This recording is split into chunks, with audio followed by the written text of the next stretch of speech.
Well, today is the 15th birthday of Facebook. Happy birthday, Facebook. The social media company has transformed life in this country, not always for the better. Roger McNamee is a former advisor to Mark Zuckerberg and author of the new book, Zucked. He joins us tonight. Mr. McNamee, thanks very much for coming on. Tucker, so standing back after 15 years watching Facebook, what's been that company's effect on our country, would you say? Well, you know, Tucker, when we started out, it was really a beautiful thing because it allowed us to connect with people we didn't see very often. It allowed us to organize events. And, you know, it was all babies and puppies and really fun stuff. Once they built a business model, though, Tucker, they took the notion of advertising, this idea that the people who are watching are not actually the customers, they're the product, and they took it one step further. They went to this really invasive surveillance. They went to this idea of manipulative technologies. And the result is that now we're the fuel. And you know, this was a fine company. I think these are good people, but the reality is they have completely lost perspective. And in their success, they've accumulated political power that is unchecked, and there's really no accountability for what they do.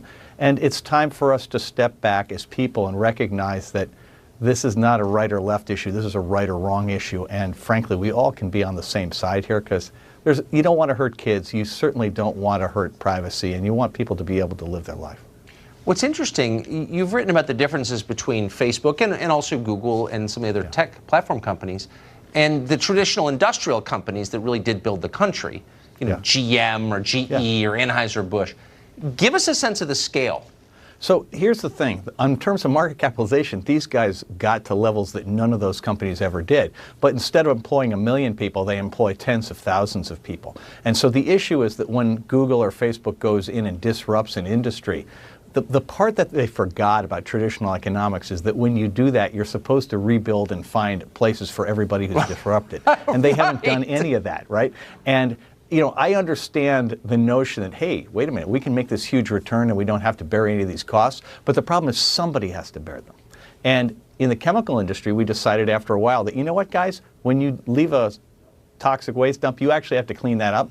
That's what we have to have with Facebook and Google. They've effectively acted in eminent domain on our data. They've basically said, we own this, even though it's yours.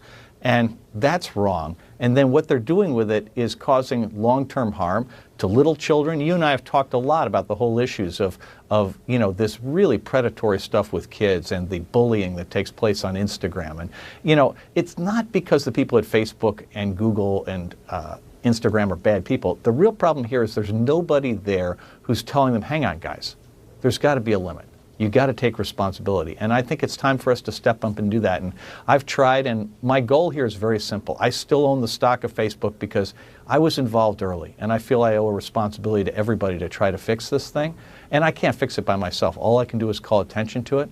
But we, the users, all of us, we have power. We have the power to change our habits, and we have the power to make our politicians step in. And that's what I'm trying to do right now. I want to ask you just a question because it's in the news this week. A lot of media companies have been shedding, new media, digital media companies have been shedding employees. And one of the main reasons for that is that it's impossible to make money, to be profitable with digital advertising because it's a duopoly controlled by Facebook and Google. And yet, you almost never see that story written. Why aren't journalists writing about what's actually happening to their own companies? They're being strangled by these titans. So, Tucker, I can't explain that because I'm not a journalist, but the thing I can tell you is I totally agree with you that one of the problems in the current version of the market economy that we run is that there are a lot of things that really matter in life, that things that matter to democracy, things that matter to just good civilization, that we're not paying, the market doesn't want to pay for. And one of those things right now is journalism because Facebook and Google control the audience. So they get to control the terms under which any journalistic organization reaches the audience. And they basically said, all the money for us, none for you.